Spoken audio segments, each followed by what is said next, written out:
Ousmane Sonko, depuis le Bamako, décide de parler une fois de plus face à Choguel Maïga. Cette fois-ci, c'est face à face. Hey, les gars, on va écouter Ousmane Sonko, qui revient encore à la charge.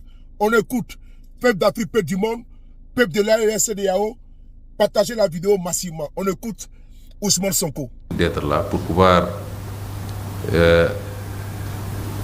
renouveler notre attachement à cette terre malienne, présenter nos salutations, mais également nous solidariser avec le peuple malien pour cette lutte qu'il mène, une lutte légitime pour sa souveraineté, mais une lutte également contre ce phénomène très lâche qu'on appelle terrorisme. Et vous assurer que rien de ce qui pourra déstabiliser le Mali ne viendra du Sénégal, en tout cas pas sous notre régime. Monsieur le Premier ministre, vous avez fait un brillant discours qui retrace un certain nombre d'éléments. Évidemment, nous sommes là pour discuter tout à l'heure, quand on sera seul, près de la coopération bilatérale sur un certain nombre de questions qui sont d'intérêt commun, qui nous interpellent. Et vous en avez abordé un certain nombre. Et vous avez fait également de longs développements sur la situation que nous vivons tous dans la sous-région.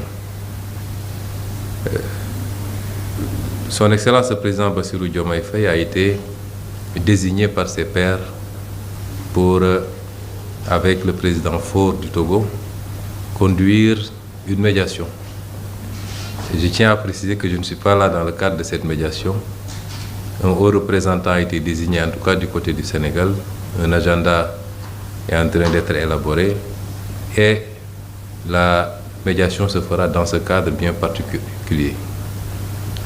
Mais il était évident que je ne peux pas passer à Bamako sans qu'on ait à échanger sur ces problématiques qui sont d'intérêt bilatéral, d'intérêt communautaire, d'intérêt national également. Monsieur le Premier ministre, nous vivons douloureusement ce qui se passe contre le Mali et contre tous les États africains, et particulièrement les États du Sahel, qui aujourd'hui font l'objet d'une agression multiforme qui doit nous amener à nous poser un certain nombre de questions. Je voudrais dire que la position qui a été la nôtre quand on était dans l'opposition n'a pas changé. Elle est la même. Vous avez rappelé toutes les péripéties dans le cadre de la CEDEAO. En tant qu'opposants, nous avions toujours condamné et dénoncé. D'abord, les sanctions inélégantes, inhumaines, inappropriées qui ont été appliquées contre le peuple malien. Nous avons dénoncé en son temps, à travers nos communiqués et nos discours. Des peuples frères ne peuvent pas se mettre en embargo sous aucun prétexte. Ça ne se justifie pas. Et les problèmes politiques se discutent, se règlent politiquement. D'autant que, souvent, l'application de ces mesures, ça s'applique à géométrie variable, ce qui n'est pas acceptable. Nous avons toujours dénoncé en disant que mieux vaut s'appesantir sur les causes plutôt que sur les symptômes. Parce que ce qui conduit à la prise de pouvoir par les armes doit préoccuper beaucoup plus que la prise de pouvoir par les armes elles-mêmes, si on veut solutionner définitivement. Or, la CEDEAO ne s'est jamais préoccupée de ces considérations. Souvent, c'est le médecin après la mort. Et donc, nous l'avons toujours dénoncé. Et je ne changerai pas un mot de mon discours aujourd'hui que je suis Premier ministre du Sénégal.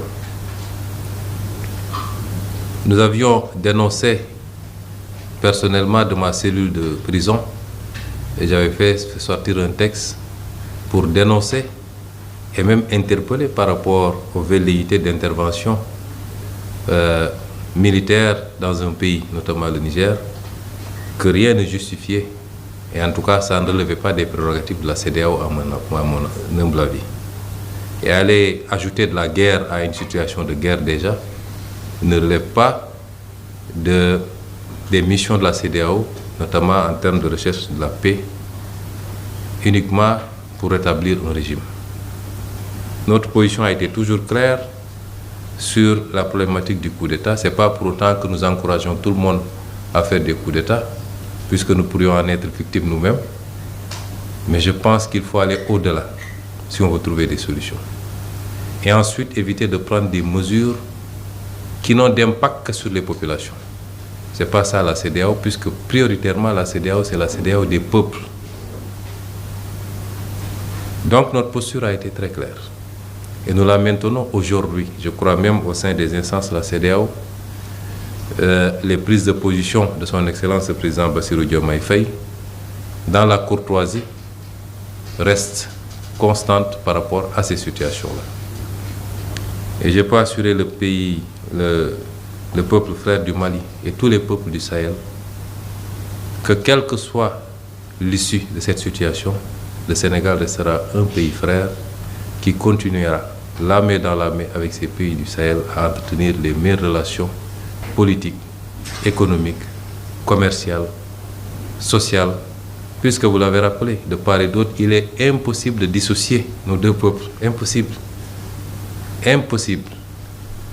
Il y a énormément de Sénégalais qui vivent ici en terre malienne et vice-versa, mais mieux, très peu de familles sénégalaises ou maliennes n'ont de correspondants de l'autre côté de la frontière. Ça, c'est l'histoire, et l'histoire transcende les hommes. Mais au-delà de ces critiques, et je veux bien qu'on comprenne la position du Sénégal, parce que des gens nous ont critiqués, de manière, à mon avis, gratuite. Nous ont critiqués parce que nous disons simplement que nous voulons que malgré tout, nous souhaitons que la famille reste unie. Parce qu'une famille se querelle. Une famille peut avoir des problèmes internes. Monsieur le Premier ministre, les Européens ont plus de problèmes entre eux que nous, entre nous. Puisqu'ils ont pu se faire des guerres mondiales qui ont coûté des millions et des millions de morts. Je ne pense pas que nos problèmes aient atteint ce niveau. Mais quand ils ont compris que leur destin était lié face à l'évolution du monde et face à l'émergence de grandes puissances, ils ont essayé de mettre de côté un certain nombre de choses.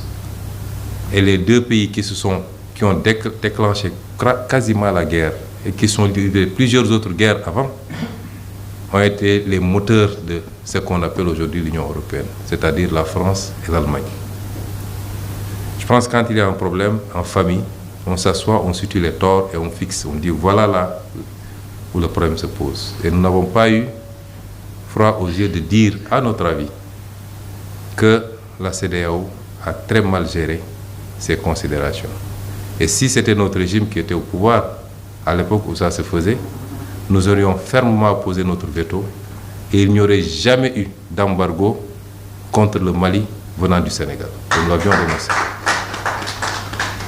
Et c'est pourquoi nous avons considéré que, au-delà des considérations personnelles, nous n'avons pas le droit de faire moins que nos ancêtres, qui avaient réussi à faire l'Empire du Mali, qui avaient réussi à faire l'Empire Songhai, qui avaient réussi à faire l'Empire du Ghana, qui transcendaient nos frontières héritées de la colonisation et qui étaient les seuls exemples qu'on peut donner d'ailleurs au niveau de l'époque médiévale. Et c'est ça nos préoccupations en réalité. On ne peut pas critiquer quelqu'un parce qu'il dit « je veux tout faire pour que la famille n'implose pas ». Ce n'est pas un péché, cela. Mais on le fait en regardant tous les acteurs et en leur disant « nous pensons que vous avez péché ici ». Et je rappellerai que la CEDEAO n'appartient pas au président de la République. Ça n'appartient à aucun président de la République.